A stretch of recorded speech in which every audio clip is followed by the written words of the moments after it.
Hey everyone, thank you so much for coming in and listening to my media presentation on Beyond the Obvious. My name is Saul Mejia and I will be carrying you through this presentation. The presentation I have chosen is it's a movie in the early 90s. It is a Christmas movie. I believe it is a Christmas movie because it does take place during Christmas. Some of you may not believe it's a Christmas movie, um, but it does take place during Christmas and it's in the early 90s. I have chosen Batman Returns.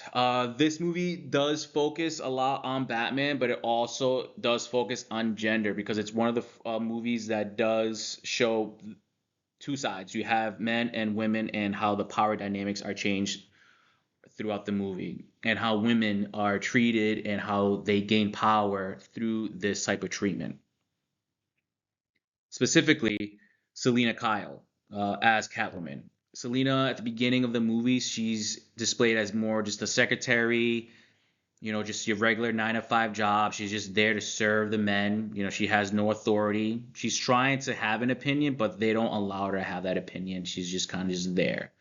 But as her transformation, she does become someone with authority who can control, who can almost even manipulate or even want to kind of coerce certain types of characters in the movie to do her bidding or do things that she wants to, fight. Um, which is very interesting because for the transformation, Selena is presented as someone who has no voice. There's a lot of quotes in the movie that share a lot of the authority that men hold. For example, here, women, nothing surprises me, Chip, except your late mother. Who'd have thought Selena had a brain to damage? This pretty much implies that women are generally simple minded. Like there's no thought process, it's just basic process. Just like, hey, you have no way to kind of share your thoughts with us. And it continues. We haven't properly housebroken Miss Kyle, though she knows how to brew a coffee. Just pretty much saying she can only make things for us. She's only here to serve us. She's almost treated as an animal, or even maybe even a slave. Maybe consider it, but it's just she's just there. Maybe a slave to society or societal norms, and then goes towards, it's not the caffeine that buzzes us, it's the obedience. It's just another way for them to suggest that women in the workplace are valued for their compliance, over their capability. They're capable of doing more than just, serving coffee. So she's overlooked as someone who isn't important enough to share and have an opinion because she is a woman. Now, Selena's home before transformation is set up as a stereotype of girly aesthetic. Everything is pink, filled with teddy bears and dolls. The apartment pretty much reinforces how her life is dominated by the male authority, mainly because where she works, she's not treated well, so she may not even be paid well. So she kind of ends up in this apartment that's kind of cramped. She's got a lot of stuff in here. It's messy. It's not represented in higher life. Whereas maybe the men have, for example, if you look at Bruce Wayne's house, even though he's rich, massive house, massive fireplace. He's living in comfort. So there's definitely a dynamic there that shows the differences.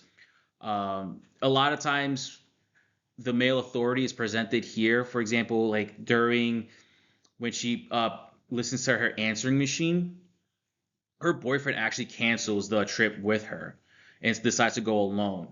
And she says, "Guess I shouldn't have let him win the racquetball, or should have let him win the racquetball tournament or the game." This is pretty much just implying that she's undesirable. And the boyfriend was just so threatened by this, possibly threatened by this, by her actions, that he's trying to control or reclaim his control over her by man by saying, "Hey, I'm going to this by myself. You're not going. I don't need you. You need me." Now, during her transformation, Selena does go through a mental break. This is pretty much what causes her to gain this power. Her empowerment is only acceptable after it's labeled as madness, or dangerous. So it's pretty much that women can't have some type of enlightenment and gain power. It has to be tied to something that breaks inside them for them to gain power.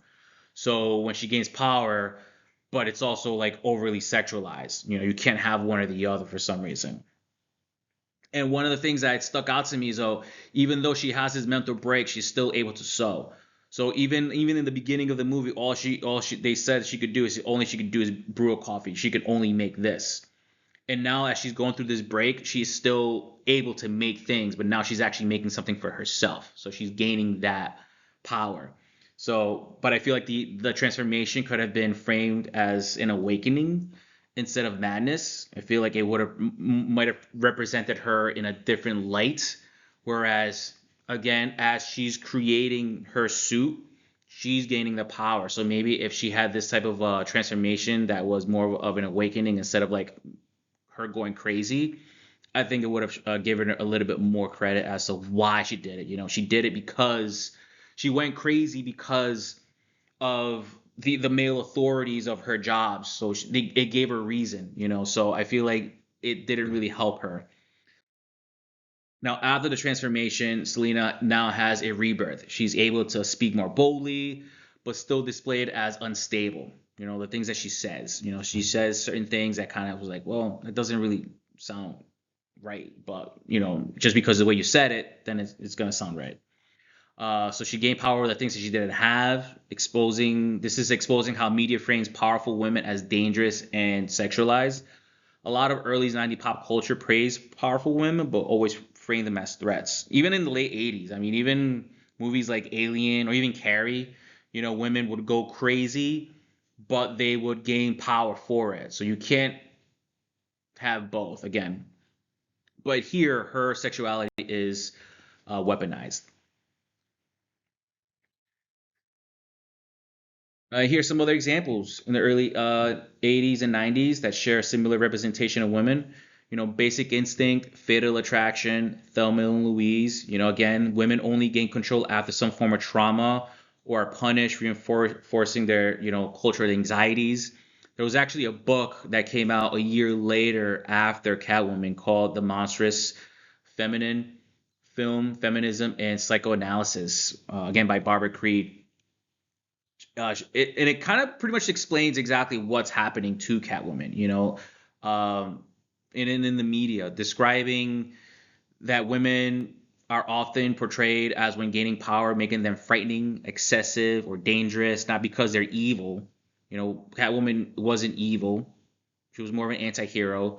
You know, in these movies, they might see them as maybe a little bit more manipulative, but not essentially evil, but they have power over a lot of men in society.